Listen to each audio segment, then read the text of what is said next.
nalazim na otvorenom prvenstvu Republike Hrvatske u zrakoplovnom modelarstvu i moj prvi gost danas je predsjednik Hrvatskog zrakoplovnog saveza, Robert Leško. Gospodine Leško, hvala vam što ste ovdje. Hvala vama. Biste li nam približili što se uopće ovdje događa, kakva je to kategorija F1N?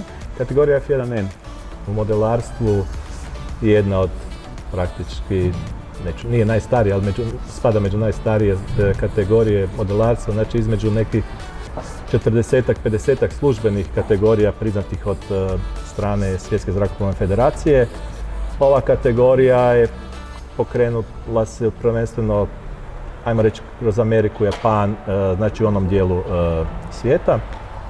Mi smo počeli u Hrvatskoj tom kategorijom prije, sad bih rekao, nekih 15 godina i malo smo ju modificirali.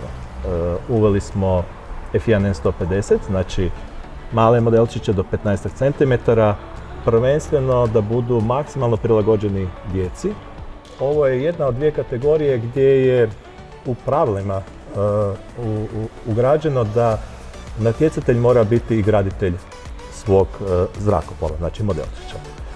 Drugim riječima, za malu djecu i za mlade koji ulaze u svijet modelarstva i sam tehnike je bitno da nauče malo raditi rukama, znači stvarati neke te svoje kreacije, pretvoriti u čisto djelo, znači ne svodi se na kategoriju gdje će netko kupiti neki natjecateljski model pa otići na neko natjecanje, već se baš forsira to da znači svaki natjecatelj bude i graditelj modela. Najbitnija stavka znači da ta djeca to mogu raditi sami, da je apsolutno pristupačno, cijena tih modelčića je manja od cijene kave, znači zanemarivo, djeca su na natjecanje se odvijaju u zatvorenom prostoru, na toplome, znači za mlade, za neki ulazak u tehniku, po nama idealno. Svjetska zrakoplovna federacija je čula za ovo, vidjeli su taj dio, znači da je taj broj mladih koji se uključuju u to, znači djece od najmlađih naraštaja, mi imamo ovdje djece od 4-5 godina koje se već natječu. I od iduće godine to će biti službena kategorija Svjetske zrakoplovne federacije.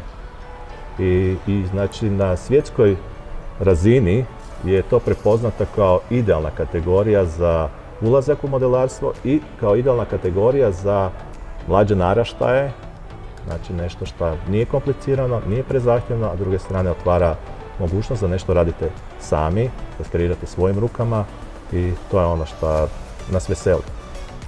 To je jako dobra priča i zahvalni smo apsolutno, znači i strane ministarstva i strane Hrvatske zajednice tehničke kulture što taj program rada s djecom, znači radionice i financiraju i pomažu znači financijski klubovima koji to sprovode na terenu. Prije 10 godina je ova kategorija bila dio KMT-a koja se provodila i kroz škole, gdje je bilo mnoštvo škola uključeno u tu cijelu priču i taj dio je znači nam u padu. Mi ga sad pokušavamo ponovo maksimalno kroz klubove to provući, ali kažem, taj nedostatak fizičkog prostora za radionice po klubovima, po gradovima je ono što malo ograničava cijelu ovu priču da bi otišla puno šire.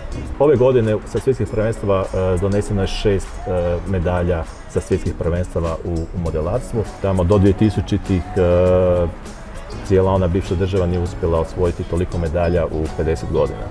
A masovno se poticalo zrakoplovno modelarstvo. Kad vam neka vaš dizajn nekog zrakoplovnog natjecateljskog modela bude proglašen od strane Američke asocijacije modelarske koja broji preko 1 milion članova, ali njihov strani, njihov National Free Flight Society bude proglašena kreacijom modelom godine. Naravno da godi.